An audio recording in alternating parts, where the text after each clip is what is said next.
Kyle from Northern Virginia has asked a very good question about how can we encourage more entrepreneurship.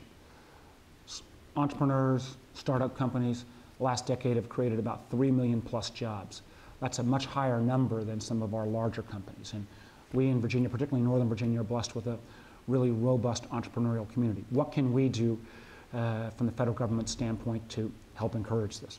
First, we've got to do a better job of encouraging investment in early stage companies.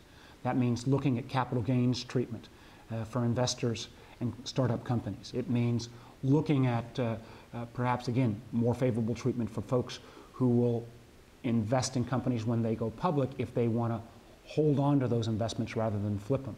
And combined with that would be restructuring some of the reporting requirements in the so-called Sarbanes-Oxley law that really hurts some entrepreneurial companies.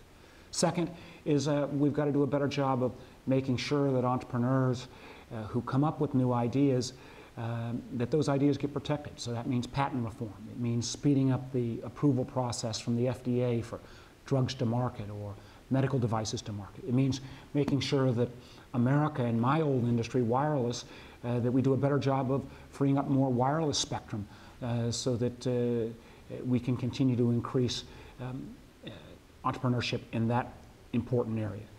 Third is, it means how can we create more human capital and human talent to become entrepreneurs.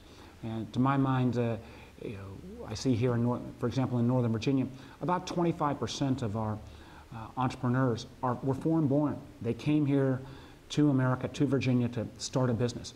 We now have such restrictive visa requirements that somebody comes here, gets a PhD in math and science, we send them back rather than allowing them to start that job here in America.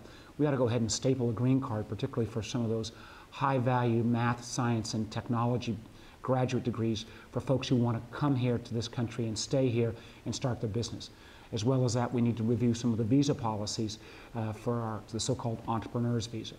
And finally, we just need to reclaim that entrepreneurial startup swagger that we had in the 90s. Maybe we got a little bit overblown with the dot-com buzz back in the late 90s. But the future of America is to be the innovation capital for the world. And I think the federal government needs to be a help in that and not a hindrance. And as somebody who started my own career as an entrepreneur, I want to continue to work in this area because I think it's one of the most important things we can do to jumpstart this economy and start creating the kind of world-class jobs that the country in Virginia needs.